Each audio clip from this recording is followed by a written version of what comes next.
And everybody, welcome to Off Day with Ballpark Nation. With you, as always, is the everly handsome Andy Tom Chesson and the massively handsome Jim Christopher. Andy, real quick, in a pinch, is a Taco Cabana breakfast taco an acceptable taco in your mind? I mean, they're fine.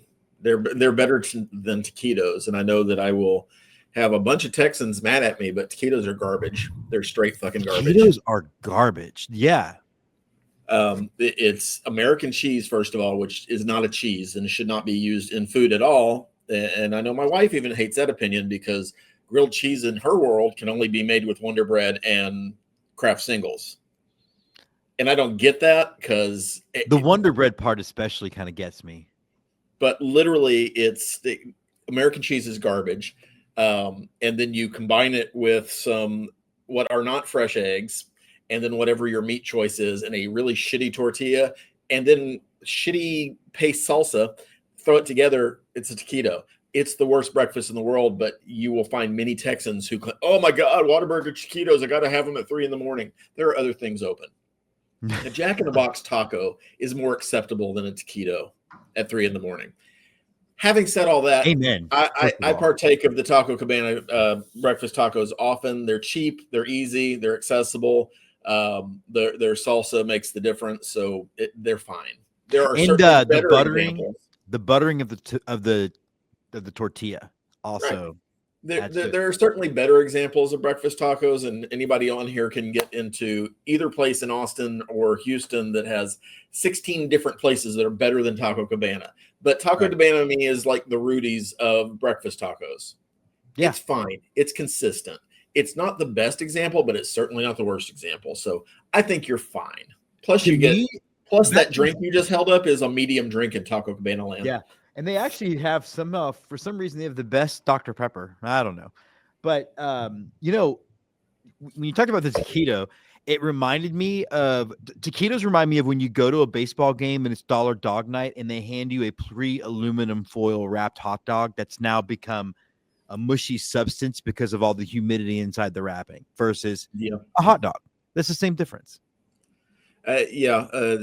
Similarly, I went to, evidently I'm not on my diet at all, but I went to Shipley's at some point this week, and there was a marketing person there trying to get me to try the new Brisket kolache.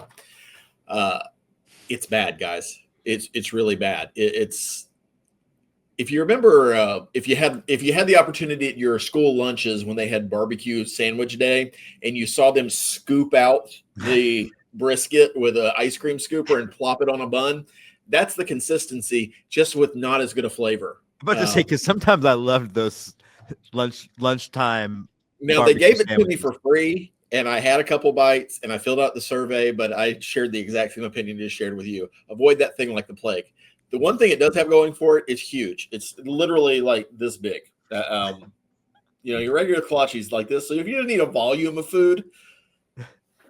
What's the line from Young Guns 2? We got good news and bad news is. The good news, bad news is all we have is horse shit to eat. Good news is there's a shit ton of it. Yeah, whatever it is. Yeah.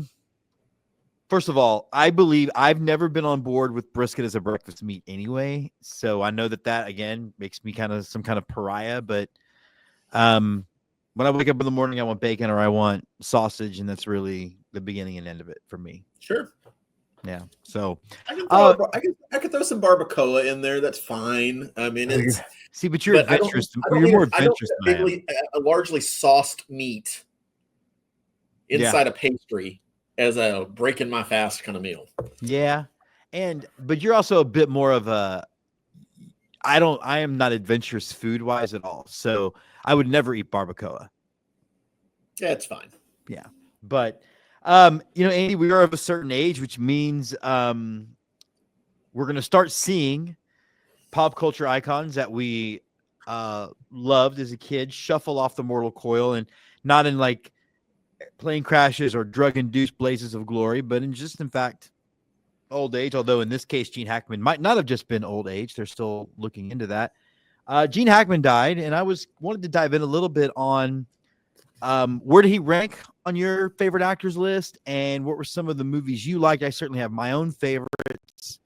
One performance I don't like, which might surprise you, was his Lex Luthor, but just overall, what the impact of Gene Hackman again leaving this earthly plane? I mean, I think there is, and you started seeing it yesterday, but there is certainly a group of people, and they're not wrong, who will tell you that he may be one of our finest American actors. And I don't think that he's too far off. If he's not, number one, it doesn't take too long to call the role, as they used to say about Earl Campbell. I mean, everything from silly things like playing the senator in The Birdcage to Popeye Doyle to Bill Daggett in Unforgiven, which might be one of the most evil characters ever to appear in cinema. A movie I've never seen. But I will tell you this, even playing a comic book villain like Lex Luthor, even playing somebody as bad as Bill Daggett was in that film, Gene Hackman's gift was that he could make those characters and any character he played relatable. Yeah. You might not agree with the motivations, but you certainly understood where they were coming from. I mean, even the blind man in Young Frankenstein in that cameo. Which might be my favorite thing he's done, actually. He's never just he's not a guy that you ever felt just was mailing it in or doing a movie for a paycheck. And there's certainly some of those, and I get it, because sometimes you have to make the blockbuster that's crap to make the films you want to make financially. But performances from Norman Dale and Hoosiers, like I said, Popeye Doyle in The French Connection, which I watched last night, Brill in Enemy of the State, which is a movie you need to see again, I think. Royal Tenenbaum from the Royal Tenenbaums, just the full range of everything. Not to mention, he's brought us great pop culture references like the Kane Hackman theory from PCU, which is now 31 years old. But it is the theory that at any given moment, a movie featuring either Michael Caine or Gene Hackman is on TV, and it's pretty accurate. Yeah, it's actually pretty accurate, right? I think the most interesting tribute, or the most touching tribute, was Dan Aykroyd, who made a silly little throwaway film with him in the 70s or early 80s, I guess. Was Hackman told him that he only needed four screen directions: louder, softer, faster, slower. And I know somebody who has directed actors before, you can appreciate that he doesn't need a lot of you giving him motivation. Because he built that in himself to the characters. So yeah, I think it's a big loss. Not that he's made a movie in 12 years. Yeah, I think it's been at least 12. I mean, yeah. I forget. I looked up the last one he did. I think it was somewhere in that time frame. But he's a guy that certainly cared about the craft and put the effort into all his characters. And I think, again, like, his gift was making whatever he was talking about, whatever he was doing, feel like it was accessible to somebody watching that film. Whether you agreed with him or not, completely different story, but that ability to connect with his audiences, I think, is what sets an actor like Gene Hackman apart, and he'll certainly be missed. Yeah, I'm definitely going to watch Unforgiven for the first time this weekend. I don't know why it didn't happen. It's one of those movies like Shawshank. Like, I was busy. You were elsewhere defending our country, I believe. Yeah, perpetually. And so the movie you're referring to, by the way, is like, it's loose cannons, and yes, it's a silly take on the buddy cop thing. It's Gene Hackman being the straight man for Dan Aykroyd being weird. I actually think the movie's a lot of fun. It is nowhere at all deserving of its 0% ranking on Rotten Tomatoes. No. Like, but also, that's looking back in the past. I mean, how many people actually even bothered to review that movie when it came out? Yeah. It's just like those two actors alone. Plus, by the way, not even mentioned is Dom DeLuise. Like, those movies, as actors alone, has to be worth 10% just walking in the door, right? I would guarantee you that any negative review was based on Dom DeLuise's performance or just participation, not even performance. Unless he showed up as him. Right. Which is why the Cannonball Run movies were tolerable. Although they're not even available for, like, I'm not even sure they're on Blu-ray. Like, I think you can get the second one on streaming. The first one is nowhere to be found. So you fans of collecting physical media, there's a point in your favor. You should be doing that. Yeah, I'm going to be looking for it later. They'll take away things like Cannonball Run. Yeah. And I did put on, although the Cannonball Run thing has to be a rights issue, I did get Loose Cannons on streaming and will introduce it. But yeah, I'll be showing my varsity film students today just some highlights of his career. Now, Andy, speaking of highlights, World Series is back on. The Astros' #1 rookie. According to Ari, what's his last name again? Ari Alexander. Ari Alexander said that according to his tweet yesterday, he's now hitting 750. Sure. In spring training with 2 bombs. And I've seen it. My favorite post has been, give me one reason why he won't be up in June and raking. Well, I'll give you 7. You know, I mean, there's a lot of reasons why. First of all, it's a lot of pressure put on a kid. Second of all, as we've noted, he's not facing major league pitching right now. Less than 40 at-bats in Double-A ball. That's a reason right there. Astros fans are idiots. And I get this is hope season and you just want to see something positive. And frankly, the offseason has been kind of a shit sandwich for Astros fans. So I appreciate more emotionally than practically, but you're right. Because but I appreciate that they're looking for something to be hopeful about and make the Kyle Tucker deal make sense to them. It makes sense when Dana Brown explains that he got 14 controllable years for 1 controllable year. That makes sense. But emotionally, watching Kyle Tucker warm up and take at-bats for the Cubs and to a lesser extent Ryan Presley pitching for the Cubs and Alex Bregman playing for the Red Sox, those things can hit you in the feels. So you're looking for something great to take that place. Cam Smith may be the greatest player to ever put on an Astros uniform. He may be the second coming of Eric Anthony. We have no idea. But 2 games into his spring training career is not the time to make that assessment. And nobody in the Astros front office is making that assessment either. This is all coming from moron fans on Twitter, basically, and talk radio guys who frankly have to hype up something because there's not a lot to talk about in spring training baseball, frankly. Especially not the first week or two. So you're telling me that Astros fans who hate Dana Brown are super excited about one of the acquisitions Dana Brown made? Yes. I'll tell you this. Our 5th starter, Wisniewski, is going to have a bigger impact on the 2025 Astros than Cam Smith will. That's easy. But it's just this happens every year, and I can't remember the guy from 2 years ago that had a great spring, and everybody got mad that he didn't break camp with the team. Some outfielder and I can't remember him because he never made it to the majors. He stalled out in AAA. That's a thing that happens. Spring training performances mean absolutely nothing for teams with the expectations that the Astros have. Could Cam Smith come up later in the year? I guess. But I think a whole lot of things are going to have to go bad, and a whole lot of things are going to have to go right for him for those 2 things to intersect and that to actually be a reality. The bigger reality is that if you see him in an Astros uniform this year, it's a September call-up to whet the appetite, and they don't even do those to the level that they used to. I think it's one hitter and 1 pitcher now. Yeah.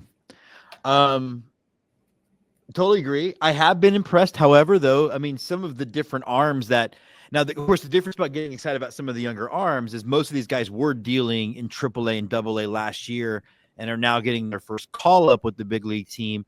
But there's been some pretty good pitching performances. Forrest Whitley looks like if he can hold it together, we might actually get the Forrest Whitley we were expecting 10 years ago. 10 years. Yeah. I mean, really. I think that one of our friends, one of the friends of the show, Michael Nash, call me Nash on Blue Sky. I don't think he's on Twitter anymore. Will talk about this a lot, but Astros pitching prospects are different than Astros hitting prospects in that we haven't really developed a hitting prospect in a while, meaning an everyday player. But pitchers we seem to find and seem to make at least help be more successful than some of our peer organizations. And so you look at a Ryan Gusto, you look at some of the other guys who come out, Forrest Whitley this spring and had impressive performances. They were having impressive performances last year in what is primarily a hitters league in the PCL and AAA.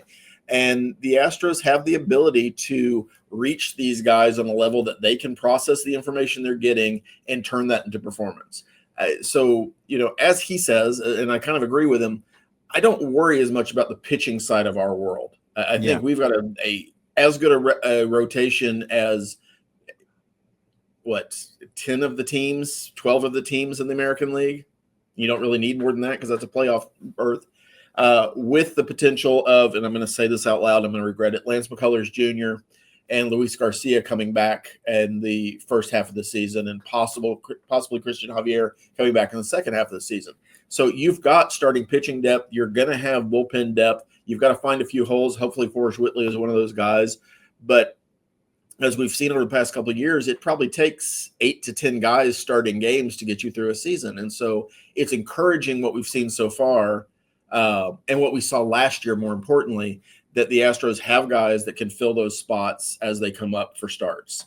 And hopefully some of that translate into strengthening the bullpen. That's what I'm hoping to take out of spring training. I'm not worried about much else at this point. Cam Smith is a nice story right now, and hopefully he really enjoys Corpus Christi. What's not to like? Cool new uniforms, pretty good seafood. A bridge that they're never going to finish. The bridge they'll never finish. Here's hoping it's definitely not finished when he leaves. Yeah, it's funny to me too, because I'm seeing a lot of crapping on the Wisniewski acquisition because he had one rough year last year, which also was riddled with injuries, I recall. But these are the same groups who got pissed about getting Kikuchi, and now Kikuchi is irreplaceable. And it's like, yeah, because Kikuchi also wasn't having a good year, and then the Astros pitching staff got a hold of him, and there we go. Well, his bad year was a 3.68 ERA. And I know there's some underlying stats that people are going to point to and say, well, it wasn't that good. But a 3.68 ERA playing half your games in Wrigley. And bouncing between being a starter and being a bullpen arm week to week. There are a couple of guys in our bullpen last year that we would have loved to have a under 4 ERA. Ryan Presley for most of the season was one of them. Yeah. So I think it comes down to, I really like these guys because they won a World Series, and I really don't like these guys because they didn't win a World Series. I don't think there's much more in the lizard brain of most Astros fans when it comes to this. No, I mean, you're totally right. I just feel like I've really enjoyed some of these arms. If you're telling me that the brief glimpses we got of Whitley last year, if we've got a 7, 8, 9 of Whitley, Abreu, and Hader, I mean, that's potentially as good a last three of the bullpen as anybody in baseball. Well, and you hope that Caleb Ort's going to come back healthy and be able to do something. I think, Dubin's probably out of the picture for a while based on the fact that he's gone back to Houston for further evaluation. That's never a good thing. I think he was our first discomfort report of the spring. No, it wasn't. It was Leon, which everybody's crying. Oh, yeah. Now. Yeah. Yeah, forgot Leon. But so far, the Astros look like the Astros in spring training. You can't take anything from a spring training game other than somebody didn't get hurt. So congratulations. I guess today, since we're recording on a Friday, is going to be big news, not televised by any means, but because Altuve is playing left for the first time in a game. Yeah. The concept that we don't have every single, like the Astros literally own their own sports network, and what they're going to televise like a third of the spring training games. I don't even think it's that many. I put them on my calendar. It's so few. You put them on your calendar. That's crazy. Yeah, I want to say it's like 10 out of 30-ish. Yeah. You know how you can build up excitement for a regular season starting is letting people peek in on spring training now and again. I will say this. I don't think it's a coincidence that Altuve's first start in left field isn't going to be televised. All right. Okay, so let's get to that then. Altuve has famously gave his infield glove away to a fan. Yep. Of course, not his only one, but are you walking in here going, okay, it's probably gonna be about an even split between left and second? I'm of the opinion he might not see second base at all, maybe just once every couple of weeks. I don't think it's quite there, but I don't think it's an even split either. If I'm looking at who our starting pitchers are, especially when you talk about Fromber and Spencer Arrighetti, and then I think Wisniewski also profiles as kind of a ground ball pitcher. When those three guys start, I don't see Altuve in the infield. When you get to be more of a fly ball guy that like Hunter Brown tends to be when people are making contact, because Hunter Brown for Cy Young, there's an overreaction for you. Yeah.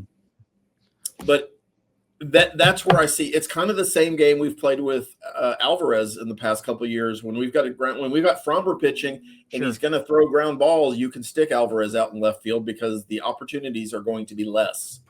I kind of see it's the same kind of. I think it'll be the same strategy, just a little bit more. And we could be sitting here going, eating our hats in a couple of months when Altuve plays a competent left field. There's nothing in. I get that he's older. I get that he's not a tall guy, but these are the same knocks against him being an everyday second baseman 15 years ago. Yeah. Nothing about this guy's career should tell you he's not going to give his best effort at this. Yeah. And so will he be an all-star or gold glover, all-time left fielder? No. Will he be serviceable out there? I'd kind of bet that that's what's going to happen. And you're not going to want to keep his bat out of the lineup, so he'll get his opportunities. The glove thing, though, did crack me up because it was very reminiscent of 2017 when the Astros players held a funeral for Carlos Beltran's glove.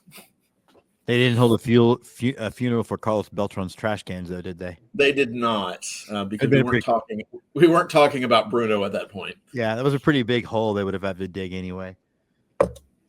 No, I'm excited for it. I love watching how excited he seems to be about it, because one of the things I think we all love Altuve isn't just how good he is, but he plays the game with an infectious kind of childlike charm. And we've obviously seen a couple of times when he's gotten really serious on the field, like when he chewed out McCullers a couple of years ago for yelling at Gurriel. But for the most part, more recently when he took his shoe off to show the umpire his foot. How the Astros do not have a bobblehead with a barefoot Altuve coming out this year. That's a massive swing and a miss. That should be the City Connect. Just a foot on a jersey. Yeah. With an arrow pointing to the mildest of bruises. Like not even just the mildest. That would make more sense to me than the barbecue hats that they released yesterday, but yeah. I don't know if I'm getting older and more mature, but I definitely did not break out the old credit card for that one. I'm not going to wear a hat that says "come and eat it." That just and if you have a daughter, you should also recommend that person not wear that hat. Although if my wife were wearing one, num. It is kind of a thing in general. Any marketing idea you have, you should run by a 13-year-old boy first and see if they giggle. And if they giggle, don't go with it. Because they're seeing something you missed that every other 13-year-old everybody else, or everybody with the mindset of a 13-year-old boy is going to get. Come and eat it isn't a slogan that you should be wearing. And I love Pinkerton's barbecue, so I get that's their deal, but don't know if I'd wear an official Astros branded hat with that same slogan. I think you're probably right. All right, Andy, we are going to get to some Ballpark Nation stuff. I know you have the spreadsheet for you, but we're going to take everybody through. It's almost time for the first road trip. I mean, first of all, we haven't even talked about this yet on the show, that 2BTV is going to be picking up Ballpark Nation as well as the aforementioned other networks. We have a couple more to announce as those get final. But, yeah, I thought we should go through the trips this year. Well, it seems like you're starting off on the eastern seaboard in North Carolina. Talk to me a little bit about the Greensboro Grasshoppers. So, yeah, we're going to be doing a little North Carolina swing. Greensboro Grasshoppers is a lot of fun, mostly because I have a very good friend of mine who is in the filmmaking world with me and knows I love baseball. His kid wanted to learn baseball, so he would message me about how do I teach my kid to pitch? So it was very cute, the effort he was going through. He's from Greensboro, and he sent me a hat for these guys 5 or 6 years ago. So very excited to get there. And then hitting up the world-famous Durham Bulls. But also that episode is going to be fun too, Andy, because we're going to feature William O'Leary, who played the Christian guy in Bull Durham. But most importantly, I think for you and me, played Dead Meat in Hot Shots. So that's going to be a fun episode. I don't know. He got to marry Millie in Bull Durham, so that's a thing that a lot of people looked in 1980. Wait till I tell him that she went down on everybody in the Carolina League. And nobody's going to say a word about her. Candlesticks. One of the things I like about the way you built the schedule, and then what Ballpark Nation tries to do is you are going to Greensboro, North Carolina, which admittedly is a important but smaller organization, Sure. and then kind of pivoting to a world famous organization in the Durham Bulls. And then you go a little bit smaller back to, and I don't know if El Paso wants to hear that they're smaller, but to go to visit the Chihuahuas over in West Texas. What's funny to me is when I first posted a graphic, the number of people like, why haven't you gone to El Paso already? You live in Texas. And it's like, it would be as easy to drive to Denver, or maybe a little closer than Denver, but actually easier. Yeah. So Texas is big, y'all. So yeah, we're going to have a couple of West Texas swings. And the first one is El Paso, which is kind of funny because I've been to El Paso, maybe 3 or 4 times. And I've gone to look at the ballpark, but I haven't been to a game inside the ballpark. Yeah, it's a small ballpark, particularly for AAA, but they have one of, from what I've heard, one of the best game day experiences. And they do a lot of fun stuff with the Chihuahuas logo. And as you can probably imagine, their Copa de la Diversión stuff, the margaritas, they really blow the doors off. I know that you've been to some of these too, but you go to a Copa game in like New Mexico and Texas, and then go to one in Massachusetts, and they're really different experiences. That's all I got to say. It's back to the breakfast taco conversation. How hard is it to make a breakfast taco? How hard is it, Massachusetts, to get a Copa team that, or a Copa celebration that actually represents the Hispanic people in your market? Yeah, just go ask both of them and then do what they say. Exactly. Following that, first week of May, going to Hudson Valley, I will probably be joining you on this trip. I'm waiting for permission from my wife. Household 6 is what we would call them in the Army. Hudson Valley is going to be a lot of fun. First of all, we're going to go see our good friend, the Hitter Sports, who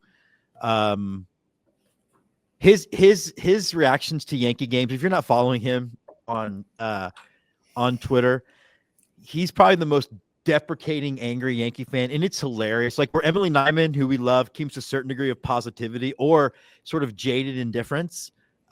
He's still it's a very abusive relationship for him, but it's also going to tie into our Yankee episode. We covered the Yankees last year for season 2, and so we try to pair Parent Club and Minor League Club as much as possible. So that's going to be a fun combination. But Hudson Valley, great brand. I know, Andy, you'll probably be grabbing their Negro League hat because it is fantastic. I don't like the way you phrased that, but you're probably accurate. Taking a little bit the rest of May off because of your real world job, but then hitting June hard by heading out the first week to Pennsylvania. What's going on in Pennsylvania? Yeah, so we're going to be doing a little bit of mostly Pennsylvania with a little Ohio detour because it's on the border. But I know it's a ballpark you and I have wanted to go to. I'm going to go see our Astros play at the Pittsburgh Pirates. Jessica did a tour of the ballpark last year, and even though it was in November, drizzling and raining, she said it was one of the best Major League ballparks she's been to. I know I've heard that. I know you've heard that. And then the Erie Seawolves are great friends of the show. They've been on the show. They've probably been the most repeated guest between Let's Get To You and Ballpark Nation. So we're excited to go back out to them and spend the evening with them. And then a team that I've liked that we've danced with trying to get to cover a bunch of times, and that is the Akron Rubber Ducks. So yeah, it's going to be a little fun little jaunt through, I don't know, would you call that the Midwest? Not quite the Midwest, right? Like Rust Belt. Okay, yeah, okay. Also, I will say that I don't feel bad about not realizing just at first glance that Akron's in Ohio because they're the same thing to me. Pennsylvania, Ohio. The same thing to everyone. You could erase the border. Nobody would know the difference. In fact, when we buy Greenland, we're going to probably have to. Because who wants to pay for new flags? Exactly. Following that up, you're coming back to God's country in Texas with the Amarillo Sod Poodles and the Abilene Flying Bison. Sod Poodles, I think, are kind of well known at this point. There's been a couple of documentaries on how they chose their name, but the Flying Bison are kind of a new entry in our world. Talk about those. Yeah, so that's going to be a lot of fun too. Well, for one, you're right. The Sod Poodles, that whole story of that brand is hilarious. And what's funny to me is how it's proof positive, as you've seen this a bunch of times since we've been doing our shows, is that teams reveal a name, population hates the name.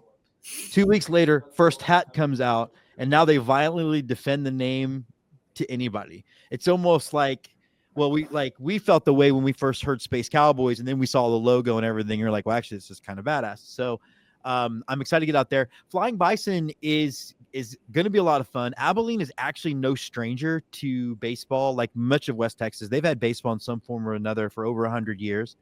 This is one of their newest endeavors. It's collegiate summer league baseball. So what that means is we're seeing really good college athletes go after it, but fun brand, really embracing the whole West Texas thing. So it was kind of neat because, you know, I think you have a more positive outlook on how popular the show is. I'm always pretty self-deprecating about those things, but the Bison tweeted out that this is the biggest thing to happen to our franchise is us coming. So, at least for my my ego.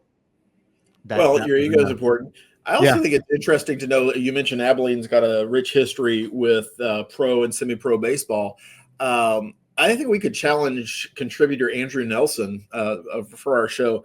He could do an entire season worth of shows on Texas baseball in small towns. And I don't think Abilene considers themselves a small town, but there is 150 years of baseball in Texas that I think gets widely overlooked outside its borders. And Abilene certainly has a history of producing teams that compete in the Texas League and independent leagues and the semi-pro leagues, and now in collegiate wood bat leagues. I assume it's going to be wood bat. Yeah. It is going to be wood bat, and it's a new league called the Mid-America League. So all of it's in our area, and it's fun team names like the Texarkana Rhinos and the Sherman Shadowcats and the White Oak Timber Hogs, Joplin Outlaws, the Marshalls, and of course the Flying Bison. And also, Andrew, that's your challenge. We're going to put together some little bitty, really quick shorts giving us the history of baseball in Texas. We'll talk about that in a more official capacity. But I mean, really quick, because even Andrew would mention a little bit of Andrew goes a long way. Let's move into July. Yeah. Right after the 4th, where our country celebrates its, 249th birthday? 249th, yeah. You're headed to the West Coast, to San Diego, the most desirable place to live in the United States, according to Condé Nast, to see the Padres. Yeah, I as of now, my ticket really is just one way because I wasn't sure if I was going to hit up Los Angeles on the way home or not. So I'll let you know if I do book a trip back. Yeah, we're steering a little harder into Major League Baseball this year because we really liked how those episodes paired up for season 1 when we made it happen. So getting out to see the San Diego Padres for 2. If you've not been to Petco, it's an amazing ballpark. 2 members of our team, Alicia Rivera and Cedric Thomas Smith, are coming with us. Though I'm fairly certain Cedric is coming for the opportunity to drink margaritas by the. I was going to say, so there will be a hangover episode of Ballpark Nation. There will be. And if not, we didn't do our job. But what's also kind of fun, though, Andy, is I'm actually going to also go cover the San Diego Strike Force from the Indoor Football League, which if anybody out there remembers the AFL, the Arena Football League, lots of fun, very different kind of game. So they reached out, and we're going to be doing the whole sideline pass and, sideline press conference stuff and all of that fun stuff. So it should be a really fun time with San Diego sports. And yes, I will be going to the zoo and to go look at the naval base. And from there, it seems like you're going to maybe stop at home to wash your underwear and then head over to the East Coast to see the Baltimore Orioles. Yeah, so we're going to be doing another duo trip there. Again, we're going to go from Maryland into Pennsylvania a little bit because it's right there. Baltimore Orioles, I think, has been high on most baseball fans' lists if you haven't been out there since Camden Yards. Very excited to get that look at that, and then we're going to actually pair them up with an episode with the York Revolution, and York's in Pennsylvania, and it's right near where Gettysburg is, which I have not been to, and so. Again, part of the show is a travel show. What else can you do and see? So we're going to include a little bit of Gettysburg for that trip. Well, I've learned from the movies that you should 100% run to Gettysburg and then have Denzel Washington talk to you about the importance of Gettysburg. Well, I definitely not want to make that happen. I actually know a guy who does a killer Denzel. He can rewrite it to be maybe he could just do a voiceover for you, and you could play it over while you're running there. Actually, I might have him do his Morgan Freeman. I know it's not quite the same thing, but that's fine. Glory. Morgan Freeman was in Glory. He was. They actually both were in Glory. Denzel and Morgan Freeman were in Glory. That movie's underrated, people. I'm tired to quit. I know it's historically inaccurate. Stop. It's a great movie. Sometimes movies are just movies, and it's okay. Yeah, and sometimes it's hard to distill the nuances of 4 years of history into a 90-minute movie. Shocking. So you're going from a place that is known for their crabs to a place where a lot of the women have crabs, but they're known for their lobster too, up to Massachusetts at the end of July into August. We're going to take the car and park it not too far from Harvard Yard. We're going to go, obviously, we're going to go check out the Fenway Park. Very excited. We're going to have a couple of Astros fans join us. So if you're interested in making the trip, hit up me or Jeremy Kaufman on Twitter. But the gem of the trip will be to go to see the Worcester Woo Sox. It's a very warm team. I took a tour of the ballpark last year. They don't even do ballpark tours. I popped in. I think I was trying to get a hat for you because hoping they had 3930s at the team store because they have those either on the team store or on the website. So no hat. But when I was in there, I told one of the guys what I was doing, and next thing you know, I had an hour-long tour all through the ballpark. So very excited to team up and look at two members of the Red Sox thing. And for those of you wondering at home, I do not know how I will react when Alex Bregman trots out of the dugout for the first time wearing red. Sads. I bet I boo. I ate almost the last of my Breggy Bomb salsa last night on my tacos. So I don't know what's going to happen. Are you going to put the jar next to your Astros AAA Wheaties box or whatever it was? No, but I will absolutely just go buy the rebranded stuff because I liked it from whatever the woman from New Mexico that makes the salsa. It has green chilies in it, so it's tasty. It looks like, and I'm looking at the spreadsheet, so I'm a little confused. From there, on the 8th, you're going to L.A. to visit Dodger Stadium. Is that accurate? It is. I have to rearrange that, so I'm rearranging that right now so I don't screw up. Yeah, we're going to go check out the Los Angeles Dodgers, and that's actually going to be for our Season 3 premiere. One of the trips that's getting added that I didn't put on the spreadsheet yet because I don't know what the dates are going to be, but sometime we're also going to go visit the Oklahoma City Comets, which named for Mickey Mantle, although they're a Dodgers affiliate. But we're going to go do a Dodgers episode to open Season 3. And so it's going to be fun. I'm not going against the Astros are playing because they do not have a death wish. Producer of the show, Gary C. Warren, is a massive Cardinal fan. And when he lived in L.A., when he was working on some reality TV out there, he would go to Dodgers game with a jacket over his jersey, take the jacket off in the game, watch the game, put the jacket back on, and go out. So not doing that. We're going to go check out the Dodgers and see some of our friends from the film world up there. And then we'll have one trip left, and it might be my most excited one I'm for. Well, before we talk about that, I would like to point out to people who are listening who think we're just making things up, it will be quicker for you to get to Oklahoma City from Austin than it is to get to El Paso from Austin by car. Yeah. By about 3 hours. By about 3 hours. Yeah. El Paso might as well be in Arizona. Just skip New Mexico altogether. Yeah, just skip it all together because most people do, right? Hey, I like Santa Fe. Although Gene Hackman. A little bit less now that I know that's where Gene Hackman died, but we bring it back. We just bring it back. Speaking of bringing it back, you're bringing it back at the end of the season into your road trip before you get back into your real world life with the San Francisco Giants. A trip to the Bay. A trip to the Bay. A good friend of mine that I work with up here is Bay Area, and he said, I don't care if you're going in June, July, or September, bring a sweatshirt. So yes. I will. I think it was Mark Twain, but it's probably somebody like that. The coldest winter I ever spent was summer in San Francisco. Yeah. So I'm excited. It's going to be the last kind of bit of me and Jessica celebrating our 25th wedding anniversary. So we're going to be up there for that weekend and then do a bunch of Giant stuff first, including we've booked a really nice tour of the ballpark. And then maybe you could go across the bay and see the A's. Oh, wait a minute. You can't. No. Thanks, John Fisher. Although we are flying into Oakland, maybe we'll swing by because it's just way cheaper than San Francisco.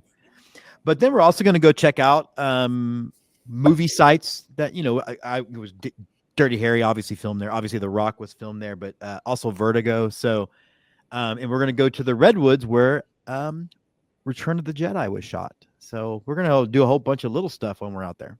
Do not bring an Ewok home, Jim. They're not collectible.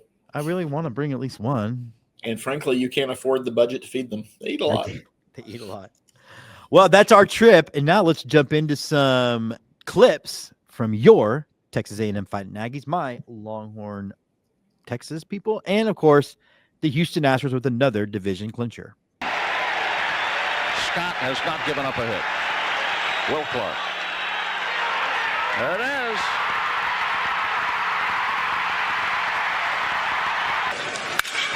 Maybe not tied anymore. This ball crushed into right center.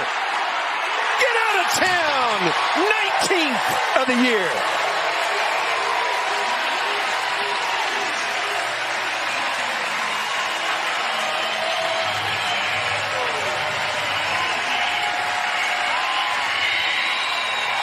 He's had some good swings in this game, just missing a couple. A little smile there from Ivan Melendez.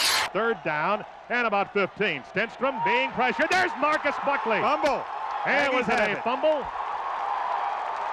It was a fumble, and A&M is recovered at the 22-yard line, and Marcus Buckley has just hit Stenstrom from behind as he had dropped back to pass. All right, that wraps up.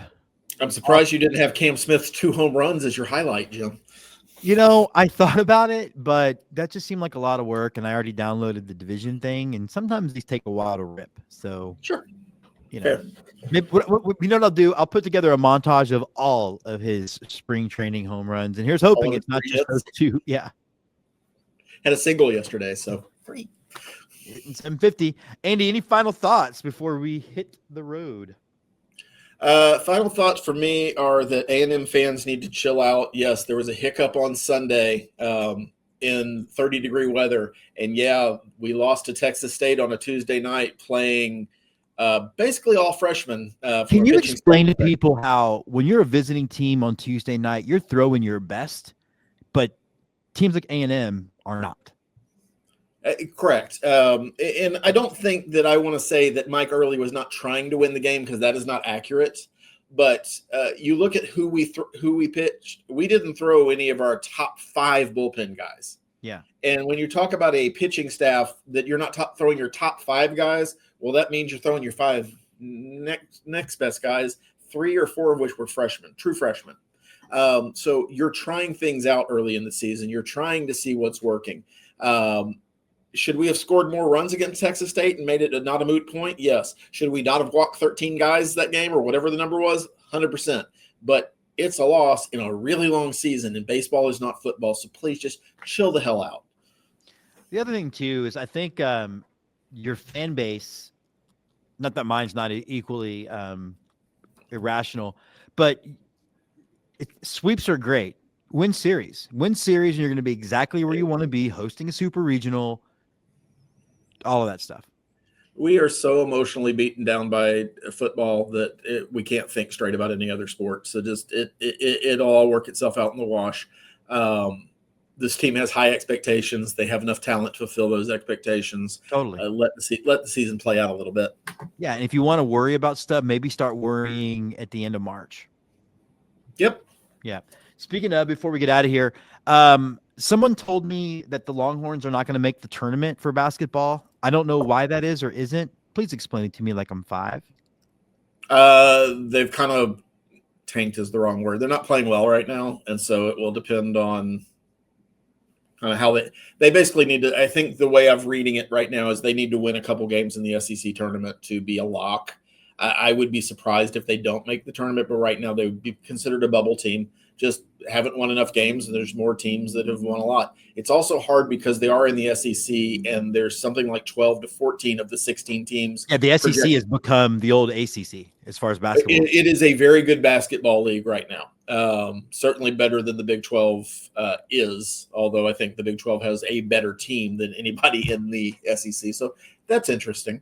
U of H is having a great season. I sit and get to hear about that. But they're comparable to the Auburns and Tennessees at the top of our league right now. I think Texas makes it. I think A&M makes it. A&M's recent slide last week has probably dropped them down to a 3 seed instead of a 2 seed. But if Texas makes it, it's going to be as a lower seed. And that's okay because this was kind of a rebuilding year for Rodney Terry anyway. All right, so one more Texas basketball question then. You put the orange ball in the orange in the round hole. Does it surprise you, though, that with the move to the SEC, Texas did not look at what Rodney Terry was as a coach and make a big hire? Like, it seems to me. I think your organization is probably still paying for the sins of Chris Beard. In that Rodney Terry did a very good job when Beard was suspended in the middle of a season, and so they gave Terry some rope to figure things out, and that may or may not prove to be a good decision. So I think it was not wanting to move too quickly, also to not be breaking in something brand new in their first season in the SEC. The same way you didn't want to necessarily start Arch Manning as your quarterback going into the SEC football games. You wanted to have a coach who was familiar with his players, who was familiar with what he wanted to do, and not try to redig the earth in your first season in a new league. Does Terry survive the offseason? I think that's a bigger question. Yeah, that'll be interesting to see. But you make a great point using the football comparison to the SEC. He's always making good points. For Andy Tom Chesson, I'm Jim Christopher. This has been Off Day with Ballpark Nation. See you guys in a couple of days.